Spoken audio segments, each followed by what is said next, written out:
Oh, she's leaving. At least bring the glue. You gotta get the glue too. Glue's here. Glue's right there. No, Glue's here.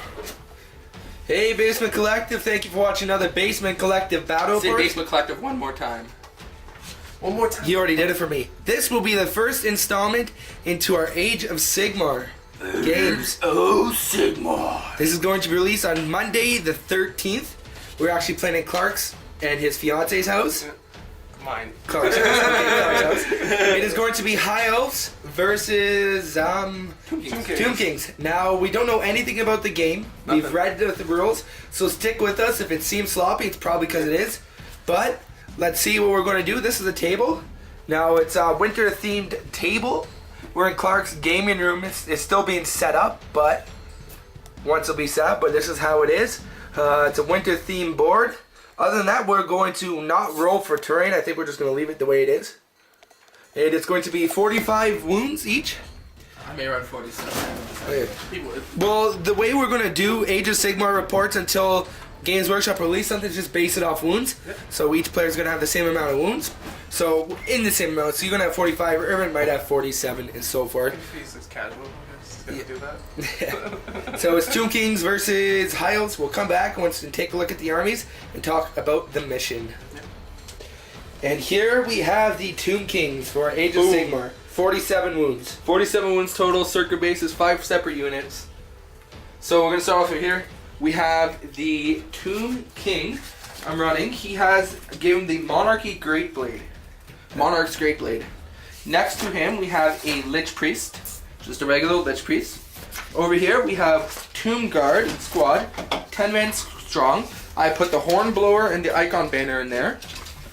Next we have Skeletal Archers. Just 10 Skeletal Archers. I didn't bring a Hornblower or an Icon, so just be regular Archers.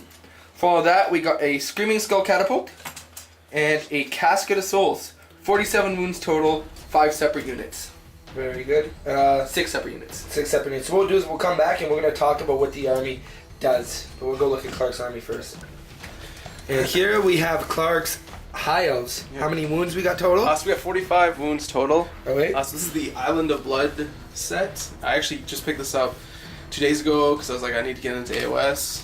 And I actually never played fantasy before this, so... First fantasy game ever. Yeah, so forgive me if I make, you know... First Warhammer game ever. First, yeah. Warhammer Age of Sigmar game and Warhammer Fantasy, yeah. So start off, so I have the High Elf Swordmasters. Look at those square bases. Yeah, those got in there. I ran out of circle. It comes with the Standard Bearer and the Hornblower. Over here, I have... Actually, we'll start here. I have the High Elf Prince on the Griffin. I'm not going to go over his abilities because we're sure we'll see him in the game. We have the High Elf Mage. We have the Sea Guard here, the Lothran Sea Guard. Also have a Standard Bearer and a Hornblower. And then I have the Reavers, the Ellyrian Reavers. There we have 45 wounds of High Elves in the Age of Sigmar. Okay. Okay, so how does the game start, Irvin? I do not know, but luckily we got the extensive rulebook in front of me. The 4 pages of rules. Before setting up the armies, both players roll a die, rolling again if the case of a tie, of course. The player that rolls the highest must divide the battlefield in 2 equal-sized halves. The opponent then picks one half to be their territory, and some examples of this are shown below. Okay, well, let's just skip that. You can have this half, and you can have this half. Fair enough. We're going to split it on the table like that? Yep. Yeah, so we'll split it. Sweet. Okay. The players then alternate setting up units, one at a time, starting with the player that won the earlier What's dice the roll. deployment zone? The whole half is your deployment zone? Yeah, so we're doing the half. There's a couple ways. You can do the 3 tiles like this, or you can do the half, or you can do... Well, we're going to do it horizontally, so right down the middle. Yeah. But like, 40k, there's a certain amount you can deploy from the edge. There's none of that. No, I think there's this and this one. 1 second there. No, there's 12 inches. 12 inches? It's 12 inches. No, it has to be more than 12 inches from the enemy territory. So 12 inches up then, basically. It's basically 40k. You can use the 3 40k ones there are. Well, they do the ones where it's like squares, 3 squares. Yeah. Well, we're just going to do it lengthways for the ease. Okay, so now you guys go to roll off to see who places the first unit down. First unit down. So let me get my special Tomb King dice. Gotta get his Tomb King dice. This can be a dice roll, Batrep? No. Okay. Do I have to get my Skaven special edition dice out? Well, you're not playing Skaven, so probably These aren't not. special edition, these are just made. Yeah. Okay. Back when Chessex was allowed to do stuff. So roll off. 4. 5, 2, 4, 4. So you get to do you get to Yeah. choose or the person? No, the players starting with the player that won earlier. You can continue setting up units until you have set up all the units you want to fight So it in this alternates. battle, or have run out of space. This is your army. Count the number of models in your army. This may come in useful later. Any remaining? Okay, here's a question. Is there a unit coherency? Want it to be 1 inches with. It has to be at least 1 inch with from any other models. And further than 3 inches, I believe, from any other unit. Yeah. Or you're considered part Yeah, of that you unit. can't go within 3 inches. If you end up in 3 inches, you have to either you have two options. You can flee, which is you can move your direction, but then you can't run a charge, or you can hold fast. Okay, sweet. So to recap, you roll off for table sides. We didn't do that, but if we would have done that, the person decides. One person decides what. It's the initiative, basically. Yeah. Well, one person decides how the table's gonna be divided. Then the other person decides what table side they get, and then you roll off. The highest roller will put. No. The person who wins the roll gets to go first as well. No. First unit. No. No. No. When they are it's a second finished, roll. setup complete, the player that finishes setting up first always chooses who takes the first turn in the Yeah, first but we're battle. talking about deploying units first. Yeah, so you go first. Yeah, because I won the roll. Yeah, you want to That's roll, what so I'm you talking deploy first, and then I go, and then whoever finishes first then chooses that they want to go first or second. Yep. Alright, so we're going to do that now. We're not going to do that on camera, but just a little recap. We'll come back after it is all deployed and see where we go from there. We're learning along with you guys. And we are deployed. Tomb Kings went first, and then they actually finished first. No, high elves. High Elves, sorry. So you got a Griffin right there. What's that squad? This is the what are they called?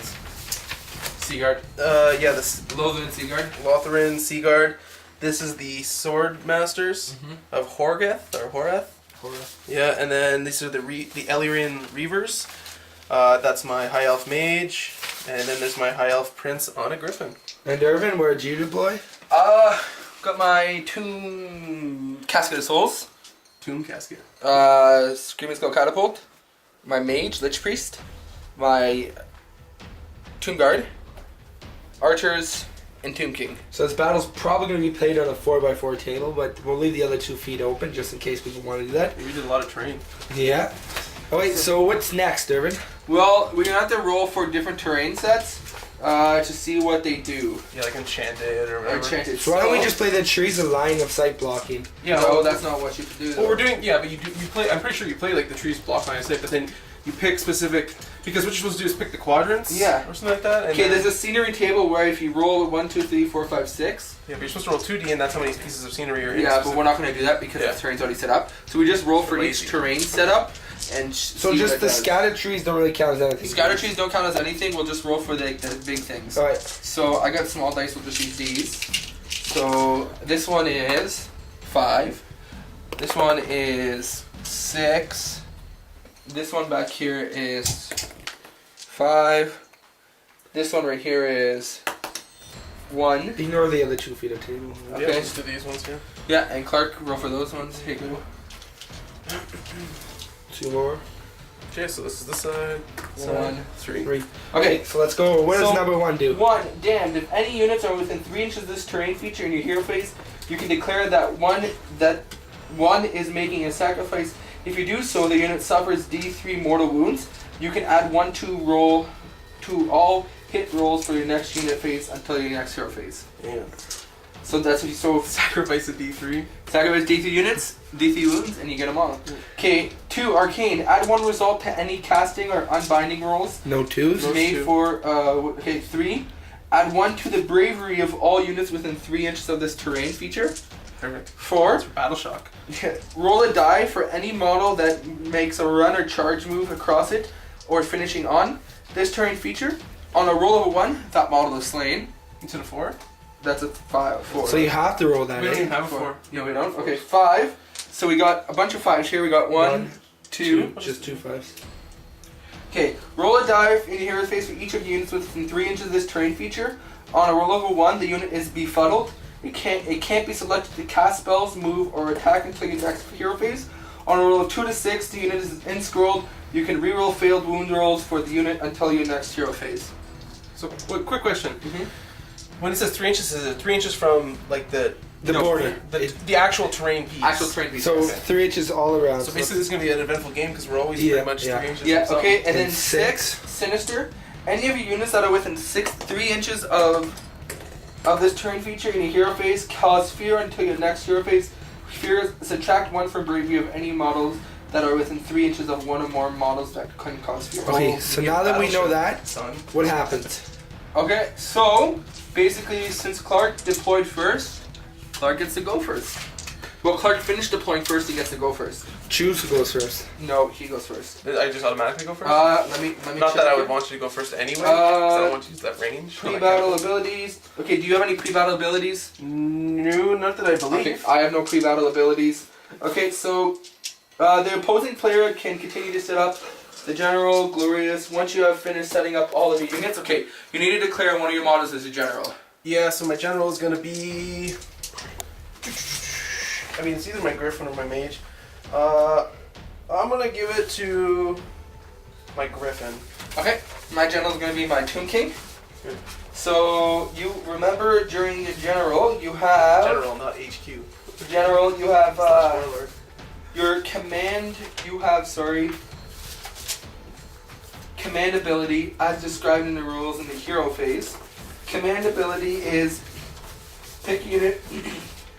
In your hero phase, your general can use one command ability. All generals have an inspiring presence command ability, and some may have their own on their own lore scroll. Pick a unit and their inspiring presence.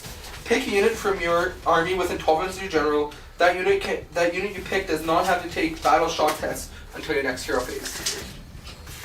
You always get to pick this each round, or Yeah, or you on your Each hero phase. Each hero each hero phase. phase. You pick one unit. You pick one unit. Your guy may have a different command trait on his war scroll. Yeah, my prince has a different command ability.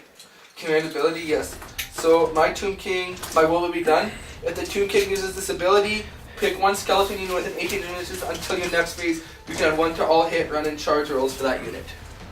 It's pretty good. Yeah, and I have glittering charge. If a high elf prince on a griffin uses this ability, then it's Clark, you remind me of a guy that would glitter, by the way. I'm gonna glitter charge all over the place. Alright. Then until your next hero phase, you can reroll any dice when determining the charge distance for all highborn units within 16 inches. That's pretty Okay. good. So we chose our general now. We're just gonna go until the last man standing, because that's what this game is. Last man standing. So there's no turn. There's no end of game terms. No, this game is made to play until the last person dies, until you got the table your opponent to win. There's also sudden death objectives. The sudden death objectives if more he than has 30 1/3 more models than I do, but we don't. So, wait, how many models do you have? No, I'm pretty sure is it 1/3 units or models? Or wounds. 1 second. No, it's not done by wounds. Nothing's actually calculated by wounds through GW anyway. I'm sure that'll start to become standard. If an army has 1/3 more models than the Models? other, I think you might I have definitely- 1/3 more you models. have 20. No, I definitely don't have 1/3 more. You have 27. Yeah, how many do you have? I have You have quite a few. 22. That all counts as one because those guys aren't supposed to be separate. Mhm. But these guys count as 4, so I have 26. And then So we're 27. pretty even. Yeah. Okay. So we're just gonna play until battle rounds. So it goes hero phase, movement phase, shooting phase, charge phase. So do combat you do phase, your whole turn, then the opponent battle does the whole shock turn? phase. Yes. Okay, so Clark's first turn. Okay. So hero phase. Okay, so what we're going to do is we're going to come back after we played the turn and we're going to recap what happened here. So we'll be back after Clark's turn 1, High Elf's turn 1, in Age of Sigmar. Okay, so here we have the end of High Elf's turn 1 for Clark. Clark, let's go phase by phase. First phase, we had the hero phase. What happened here? Yeah, so for hero phase, because I'm a high elf mage, I had Shield of Sapphire as one of my magic spells. I think we went over this, or maybe not. But anyway, so what happens is I can cast it on any units within 18 inches of my. I'm hesitant to call him a warcaster. My hero gets the to wound or hit rolls.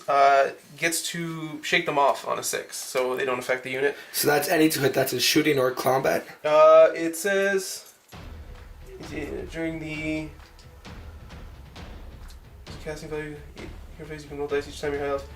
Then you suffer any. So it's this any. Anyone so that suffers shooting or close combat. It's anyone that suffers a wound. So if anyone suffers a wound On a 6, he just on a 6, yeah, he deflects it to a shield. So okay, and what inspiring presence did you use, or what's it called? command trait. What command trait? So Yeah. He was inspiring presence. I did. I inspired the unit in front of me here. Very good. So they got +1 to their. No, they don't take battle shock tests in the combat. Not at all. phase. Yeah. Okay, so after then we had movement. What happened in movement phase? Yeah, so movement, I ran these guys. Move and ran. Yeah, I just moved these guys. I ran them to an extra inch, so I didn't even bother really. I just parked him here. So by the 3, they all get +1 to bravery, I believe it is. By 3 was.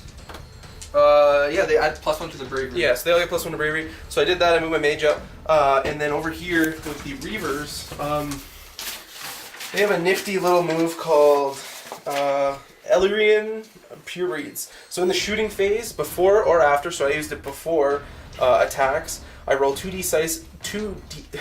dice and moved all my models that many inches. So I was able to actually get in range for his cast of souls. Then I also have swift volleys, which gives me a 3rd attack instead of 2 on each of my bows, as long as there's no enemy units within 3 inches. So I ended up getting 2 wounds on his casket. Yes. In the shooting phase. So my casket does have 6 wounds left.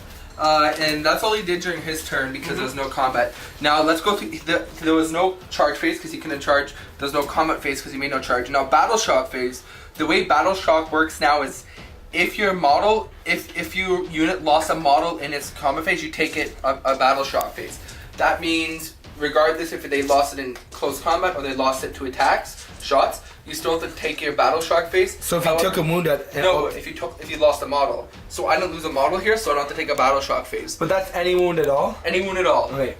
And what happens when you take a battle shock? Battle shock basically is in the battle shock phase, both players must take battle shock tests for units from their army that have had models slain during the turn. The players who turn. So it's on both players' turn. Both players' turn. That we both take. It's like crumbling, but everybody has it now. Yeah, which is good for Tomb Kings because Tomb Kings before just got shafted with crumbling every time. Okay, in the battle shock phase, to make a battle shock test, roll a die, and add the number of models from the. So roll a dice and add a model of numbers from the unit that is slain. A number of models. For each point by which the total exceeds the highest bravery characteristic. So it's only one dice? Only one die. Alright. And then one model in the unit must flee and is removed from play. Add 1 to the bravery characteristic. Psychic scream on 1 die. Yes. And then you add one to the bravery characteristics being used for every 10 models that are in the unit when the test is taken. Very good. So you lost none there. So basically these guys are immune to that until your next hero phase. Yeah. Okay, well there we go. So that's the end of High Elves turn 1. We will go into Tomb Kings turn 1 and the first ever Basement Collective Age of Sigmar battle report. Okay, and we're at the end of High Elves Tomb Kings. Tomb Kings turn 1. What happened? Basically, hero phase. My mage raised 10 skeletons over here. So those are guys that raised 10 skeletons right there. And that was good. I did try to use my Casket's ability. It was a 3+ to do D3 mortal wounds to the dudes right there. The Lothar and Seaguard. I failed that. And on a 5+, any unit within 6 inches also takes damage, and I failed the 2 5+s of the units within 6 inches. My warlord, my general over here, the Tomb Prince, cast his own command ability, My Will Be Done, and he basically let these guys reroll 1s in the run, charge, and hit. No, add 1 to run, charge, and hit. And that's all that really happened in my hero phase. Now we went on to movement phase. These guys moved up a bit, just so they were in range of the You said the mage casted a spell. Yeah, the mage cast the thing over here. Yeah, sweet. Okay, and these guys moved up 4 inches, so they can all get a range of those Lothar and Seaguard. These guys didn't move. These guys didn't move. They just stand put. These guys couldn't move because they were summoned. These guys couldn't move because they're summoned, but these guys also use their ability to create a shield wall. Basically, if I didn't run a charge, I add 1 to my saves for the. Sorry, I add 1 to my saves for any save they make. So that was all the movement. My guy did run up a bit. Your Tomb Prince? My Tomb Prince did run up a bit. So we'll go on to shooting phase. First of all, these guys shot into Lothar and Seaguard. Did 2 wounds, he passed both of his saves. These guys shot into Lothar and Seaguard. Did 1 wound, he failed his first save, but because he got his Elven Shield, he gets to reroll 1 and 2 on the fails. And he passed the save there. And then my Screaming Skull Catapult did 18 wounds to his rider guys. Now explain the Screaming Skull catapult. Basically, what the Screaming Skull catapult does is if there's 3, it matters how many crews within 1 inches. If there's 3 crew within 1 inches, he gets to shoot 4 Screaming Skulls instead of the 1. So Instead 1 of extra for each crew. 1 extra for each crew. To hit is a 4, to wound is a 3. Once you wound, you roll your artillery dice for damage. So I got 3 hits out of 4. I got 2 wounds out of 3, and then I got 18 on my scouter dice with the rend characteristic. So Clark's save is a 5+. Clark's save is a 5+, and then -1 rend. He was 6+. Okay, so if your weapon has rend now, it's not AP6 or anything or AP2. If it's rend -1, you take 1 from your armor save. Rend -2, you take 2, and so forth. Yeah. So Clark's 5-up save went to a 6-up, Yeah, and he could now make 10 saves on That thing 18 seems very dice. powerful. 18 hits. Well, I rolled. That was really for good. the artillery. Yeah, that's right? Because he should have got 2 hits and 1 wound statistically, Yeah. or 2 hits and Never 2 seen the wounds. artillery dice before this. Yeah, you've never. This because it's your first game of Yeah. Warhammer Fantasy, or Age of Sigmar. Yeah. But anyways, we're gonna go into High Elves. There was no, and since these guys you casted that inspiring presence on him, they didn't have to take the. They didn't lose. No, they didn't He lose passed the guy. Oh, you That's passed the the save. Never mind then. Reroll. So there was what's that? It's the Elven Highguard shield. Oh, inspiring presence. No, but what's the phase you have to take? The Battle shock. battle shocks. So no battle shocks yet. Hopefully we'll see some next turn. We'll get it on camera if we do see some battle shocks anyways. So we're going to go into High Elves turn 2. And we are at the end of High Elves turn 2, Clark. What did we do in the command phase? So the command phase. What's it called? It's not called Hero phase. Hero phase. I went to cast the same shield. Failed. I think I got like a 3 or 4. Yep. Needed a 6. Your command trait. Yeah, my command trait with my Griffin. I used the glittering charge, so everyone could re-roll their charges that was in 16 inches.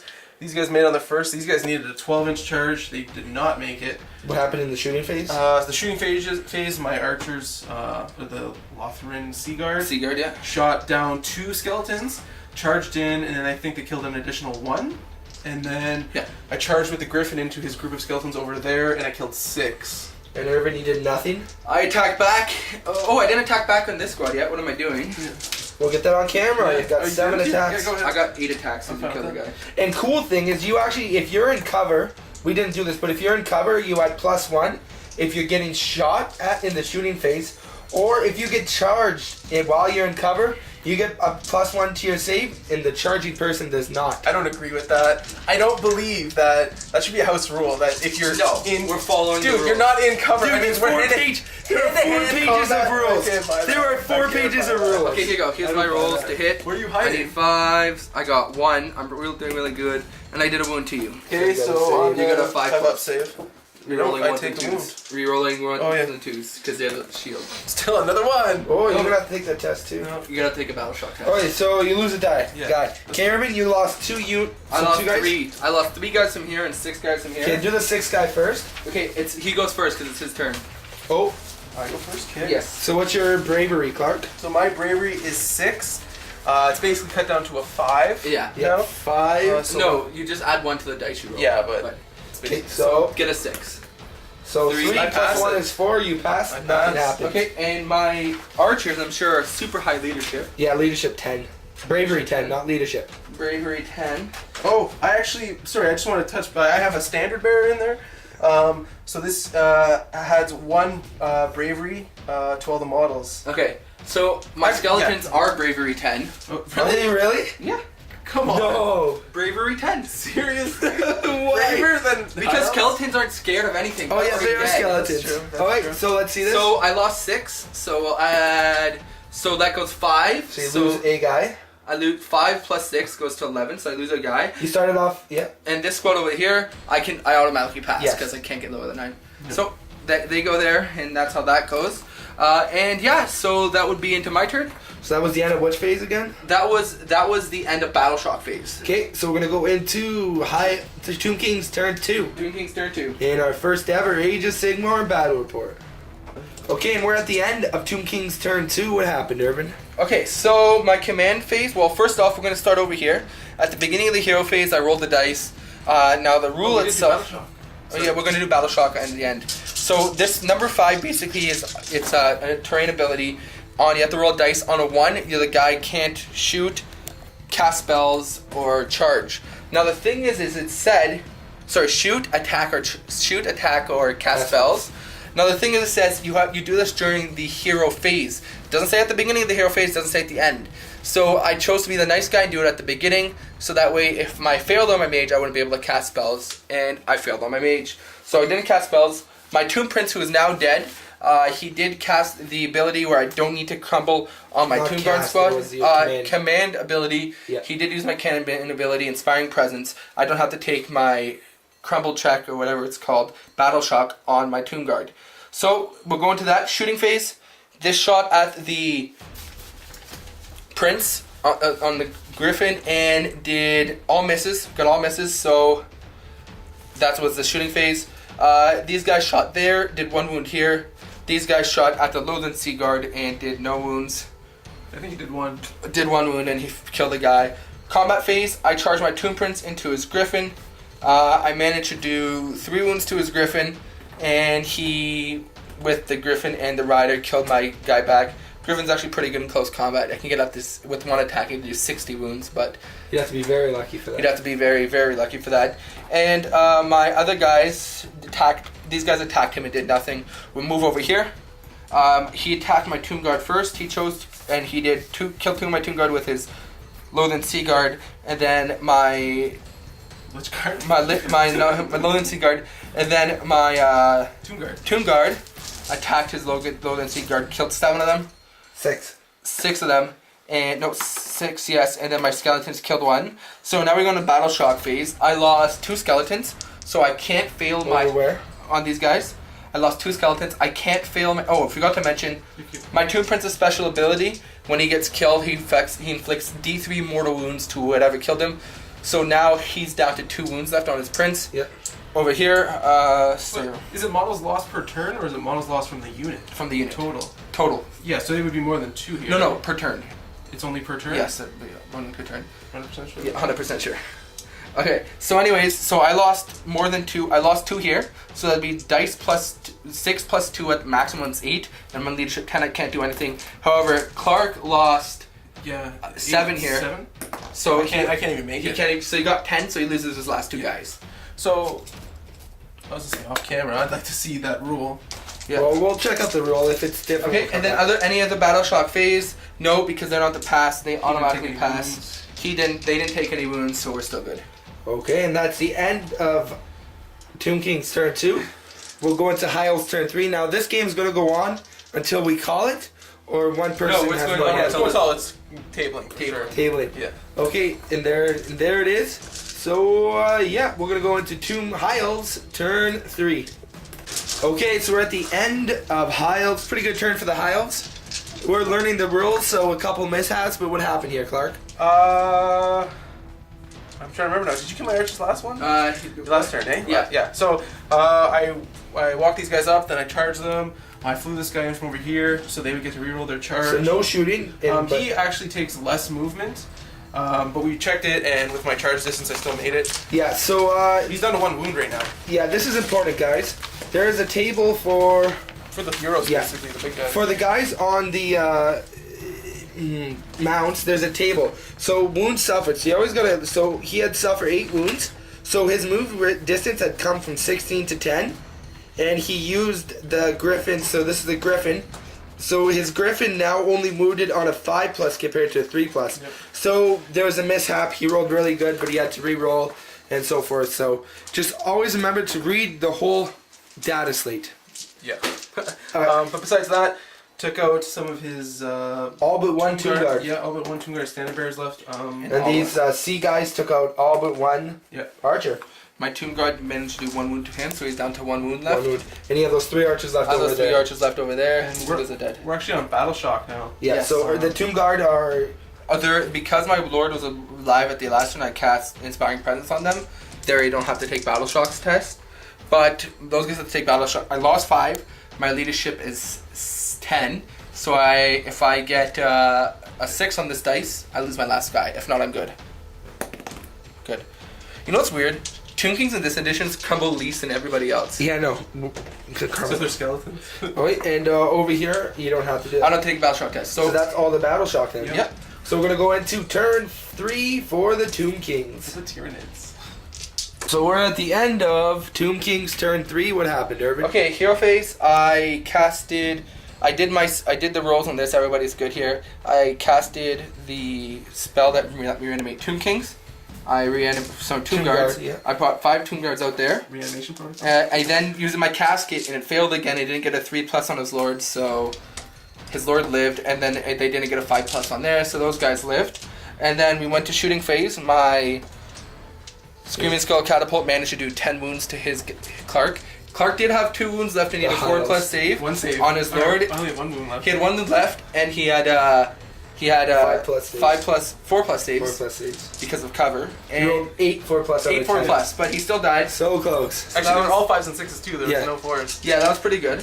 And then over here, I charged my Tomb Guard into there. The squad of 3. The squad of 3 into there. These guys failed the charge. They were 9 inches away. I managed to do 3 wounds to him, and then he just wiped me out on the way back. He wiped these guys out, and the 1 skeleton left. So I don't have to take battle shock because everything I have is dead. Clark, however, needs to take a battle shock. He has +3 to his dice, and his leadership is. I need 7. I need 4 7? lower. Yes. So it's good. So none of them dies, and we'll go on to his turn. I'll be Tomb last King, turn. turn 4. Sorry, High Elves, turn 4. You mess it up every single time. I'm sorry. This is not tiered. It's new to me. Okay, Clark, we're at the end of turn 4 for the High Elves. What happened? Basically, I made a 6-inch move, and then I charged into his Screaming Screaming Skull, and I attacked that. What damage did you do? You did 4. You did 4 wounds to my Screaming Skull Catapult, which is really good because I had 6. Basically, he did 6 wounds to me. I allocated 5 of them to my Screaming Skull Catapults. I failed 4 of those.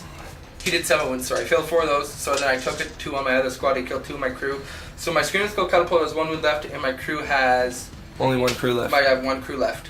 Okay, and then other His than that, mage cast an arcane bolt on your my casket. It did 1 wound to it, so my casket has 6 wounds left. 5, isn't it? 5 wounds left. Sorry. and that is all because there is no test to make at the end because more machines are ignore the No, test. my crew doesn't ignore the test, but my crew's leadership 10 on the last 2 guys. So the most dice you can get is 8, but it's not going to kill me. Very good. Okay, so we're going into turn 4 for the Tomb Kings. Tyranids, yeah, Tomb Kings. We'll come back at the end of turn 4 in the Age of Sigmar battle report. End of Tomb Kings turn 4. What happened? During my turn, we did my hero phase. My Screaming Skull Catapult did 2 wounds to his mage. Other than that, my priest used the ability from this to summon 3 crew. I got a 5 to cast. He tried to dispel me because he's in 18 inches. He got a 5 to dispel. And in Age of Sigmar, you have to beat my roll to nullify me, not just get the same. So it went off. Summoned 3 crew back. Didn't do very good to hit. I only got 1 hit. I did get 8 wounds, however, with my artillery dice. But he did do good on his saves, and he only lost 2 of his guys. In combat, he killed all of my guys again, and I passed 1 save on my 4 saves on this, so I have the Screaming Skull Catapult with no crew left. Probably going to die this turn. Other than that, I tried to charge these guys with my Tomb Guard, and I failed with that. And sure, so that's at the end of my turn. Not much left on the board. He has to take a... Yeah, you have to take a battles phase. What's your regular leadership? Your regular 7. bravery. Okay, but they're fear. Did you... They're not fear. They're -2 because of the catapult. Okay, so the -4, but you could add 1. They're not fear. What's that 5 doing? That the 5 is telling you what piece of terrain is. Okay, no, but I'm 5. saying the bravery is -4 for losing 2 and 2 for the. Oh yeah. So basically, no. It adds his bravery's 5 right now. 7. So it goes on to 5, and he gets dice +2 is what he rolls. But +1, I have +1 because I still have the standard bearer there. You still Okay, have so the dice standard? +1. Dice +1. 4. 5. So you don't. So your leadership right now is 5. Yep, so I don't dice lose +1. You don't lose 1. Nice. Okay. So we're going to High Elves turn 5. Again, we're at the end of High Elf turn Okay. 5. Turn 5 for the High Elves. What happened there, Clark? So what happened was I shot an arcane blast at from my mage to his priest. He had his once per game auto dispel. So Basically a dispel scroll. Yeah. I just got them. And then so what I had was 11 attacks, and I did them all to. So they charged to Yeah, they charged over to him from the catapult. Did 11 attacks to him and killed him. 7 wounds, yeah. Thank God. After that, it was just hanging out. So at the end of your turn, there you have your mage in that unit. And this Screaming Skull is basically useless because it's got no mage to give it crew.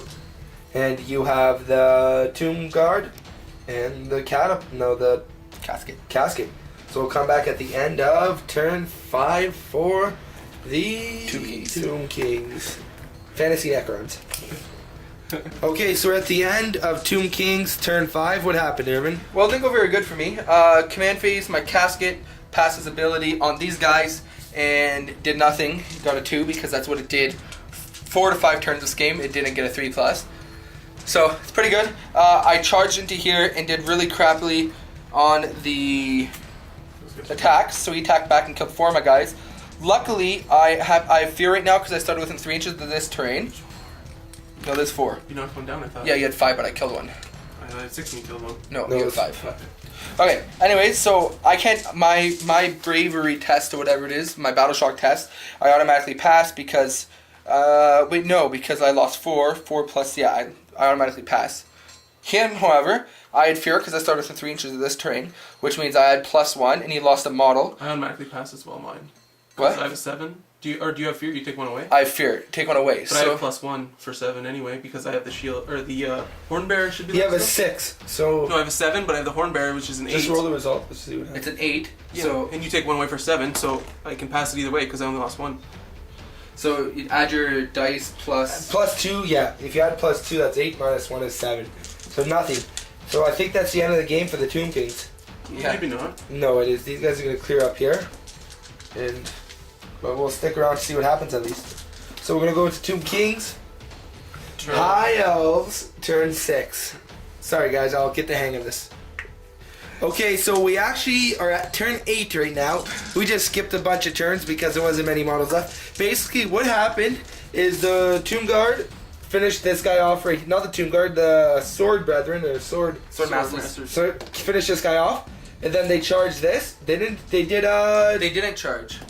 They What charge. happens, they finish this guy off, I shot my ability in there, killed 2 of them, left him with 2 guys. Yeah. Okay, he then charged this and managed to did 2 wounds to me, but I killed those 2 guys because I do attacks back. Mm-hmm. And then at the end was just a magic missile fight between these guys. Because mine's not a missile, I did manage to do more wounds to him, and I killed him, which means I won the game with 3 wounds left on my guy.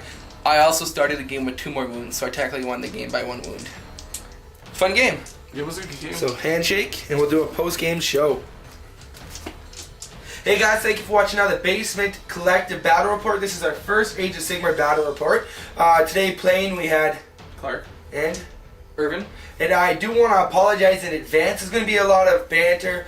Well, I guess you already saw it. So I do want to apologize for some of the stuff. You would have saw a lot of banter, a lot of rule checking. It is the first game we've played. We did a bit of preparing, but not much.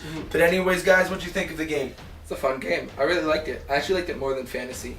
Yeah. Well, I've never played Fantasy, so I enjoyed it because to me it felt like 40k. I mean, there's some rules I'm still not a fan of. I mean, this goes to the other thing, like you still get your cover saves In close combat. Some other things like the ability thing I understand. But it was a really close game. It was really good. Like the Island of Blood starter set did pretty good. The only thing that I could have done better, I mean, besides I didn't want to dance around here, but more ranged units. I think ranged units are going to be a big key in this game because the Swordmasters did fantastic. They did just some good ran in work. and just Yeah, and I think if they would have had another unit, like one more unit, I think if I would have had, would have been a lot better to counter just the sheer, because he was able to summon with the Tomb Kings a couple units. Yeah. And then I think Chaos and Tomb Kings are going to have a pretty good time, especially because they don't counter the sudden death rule. That's kind of interesting. Yeah, well, I heard of a game a guy summoned 3 Bloodthirsts by turn 3. Imagine that. That's what I mean. So, like, I don't know, like, it was definitely good. I don't hate the game systems as much as everyone else does, but I'm not a fantasy player. I'm a 40k player. Yeah. I like rolling lots of dice, and that's what we got to do. This was oddly balanced. We did the wounds, and it turned out with 1 model left, so we'll have to see how that goes. Yeah, it was definitely a fun game. Going from what my Tomb Kings, the state my Tomb Kings were at the end of 8th edition. I mean, they're probably the lower tier. Codex is one of the lowest. And now I don't know what the high, I don't know what the good. To tell you the truth, all I know is I really had fun playing the game, learning the new rules. Albeit there's a lot of rules you have to learn. The weirdest thing is Tomb Kings in Fantasy 8th edition. They would always crumble. They'd always lose models to test they had to take at the end of the phase. And when they failed, they'd lose models. Now, they have the highest bravery. And they're losing models That's crazy, I know. the least amount of time. Did you even lose models this game? Not to a bravery test. That's amazing. He lost tons to a bravery test. I And he lost none. The Tomb King player lost none to basically what amounts to crumbling checks. Yeah.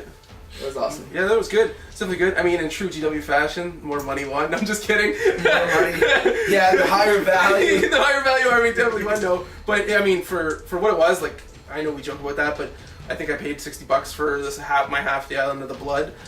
So it's definitely balanced in the terms of model cost. I don't know if maybe, again, I don't know fantasy, so I don't know if you get a good deal in Island of the Blood. But that Griffin did some work. That Griffin deal was amazing. The one Griffin attack, the way his attacks work, if he has full wounds, he gets 1 artillery dice to see how many hits he gets, so he can get up to 10 hits. And then to wound, originally it's a 3+, so if he gets all wounds, and then he gets d6 wounds per d6 damage per wound, which means realistically there's a possibility of getting 60 wounds. Yeah. Which is pretty crazy. I mean, with my rolling, I'm gonna get 5 maybe. No, it's really good. I mean, it's definitely got me pumped. I'm excited to get my army this week in the shop. The owner of Reckless Assault there. I've already, he's a shop owner of the game. I've already pre-ordered and paid for the new set. Yeah. The starter set. So I'm going to be playing the Sigma Knights or the Storm Guard, whatever they are. I'm going to buy. Yeah, I'm going to be buying those, and I'm going to be buying one in each kit that comes out for that army after. So it's going to be my first army. I paint myself completely, so I'm looking forward to that. Maybe get you some videos, but. Comments about the game. It's actually a pretty easy game to get a hold of. I mean, the biggest issue with the game is going to be balancing armies, you know? Well, I think, and also anyone coming from 40k. Yeah. Like, there's some rules that you're going to be used to that are really frustrating in this game as a 40ker. I mean, that was just for me. That's for goes for any game system, though. I played other games, like Infinity and stuff. Don't even get me started. There's just some rules I dislike. The cover thing is one of them, but other than that, I mean, nitpicking. I thought it was fantastic. It was really fun. There's a lot of undefined rules that we're gonna do. Yeah. Like exactly, like one of the terrain things. It says during your hero phase, you roll a dice. On a 1, the model can't cast spells, attack. Basically, can't do anything. It can't do anything. But the issue is, it doesn't say when in your hero phase, and the hero phase is where you cast your spells. So technically, what you could do is, you know what, I'm gonna cast my spells first, and then I'm gonna roll this dice because it doesn't say at the beginning. That's a cheesy way to do it. And it sounds stupid. So I did the good thing. You know what, I'm gonna roll a dice first before that. Another thing is, there's another rules we're talking about. I forget. There's a few rules. Basically, there's going to be a lot of rules that are not clear. You know, games 40k has a lot of issues with rules written, rules attended. Well, there's no rules as written in this. There's no intention shown by Games Workshop. So, but the Basement Collective, we're gonna figure out some rules. Say this is what we're gonna do. Unless Games Workshop release something, it's gonna be a lot of homebrewing. Like tournament play is gonna be non-existent for this, as far as I know. At least until maybe a company like Frontline Gaming in the ITC circuit takes the rule book and does an overhaul. Or Games Workshop, there was talk about Games Workshop releasing a different set of like tournament rules that run off this. Even on Fayette, they were talking about how there's like, a bunch of scenarios and stuff like that too. So there's probably going to be ways to play to the game. I mean, you can only run certain scenarios so many times. The game technically was released this week, but the new models are coming out to Saturday. The rules are we might see something different this Saturday, you know, a whole different set of rules maybe. We don't know. Games Workshop's been surprising. But overall, coming from a guy who sold his 3 fantasy armies, I bought 3 of the fantasy armies, I tried them all, I didn't like them. I think I'm going to like this game. Yeah. Like I said, coming as a 40K, I mean, if you're coming as 40K, there's going to be some things that, you're going to nitpick about, but it's 40K fantasy feeling like anyway. I mean, like you said, you're missing a lot of the more intricate rules from 40K. But I mean, if you're a 40K, I think chances are you're going to like this game. Yeah. I've never been a fantasy player, so I can't really speak to that. But as a 40K, I love it. Yeah, it's a different rule. I have a couple armies. Yeah, I know. It's just I think you're gonna like this game. The models, and worst comes to worst, I could just use those models, the Marine models, glue a bolter to the side of the gun, and then you got the Sigmarines. The Sigmarines. Anyways, any other thoughts, guys? No. Thanks for watching on the Basement Collective Battle Report. Actually, Clark right now owner of Reckless Assault. He's running a sale in his store. I'll put a link below to his Facebook group. It's over Saturday. It's over Saturday. Yeah, So but you call in, you email, Yeah. you post on your Facebook. if you're in Northern Ontario, you need some models, you don't have anybody around, definitely hit up Clark and he can help you get you set up. Maybe offer you a deal. You already know time. I don't know. You can set it up Love individually with him. Reckless Assault. There'll be a link below. Otherwise, thank you for watching another Basement Collective Battle Report. When you see this video, we will actually be running the channel again. I'm going back to work Monday, so this will be the first video released ongoing. We'll be running a video on Monday, which is going to be a random video. It's not always going to be something. Could be a battle report like this or something else. Wednesday is always going to be our collective consultation, and Friday is always going to be a battle report of some port, whether it be Age of Sigmar or 40K. Other than that, guys, this Wednesday we're going to be talking about the giveaway, the Games Workshop new Night Warden kit. We'll discuss that, but definitely check that out Wednesday. If you haven't subscribed, please go subscribe. It's late. Subscribe below. And thank you for watching another Basement Collective Battle Report, and keep on wargaming.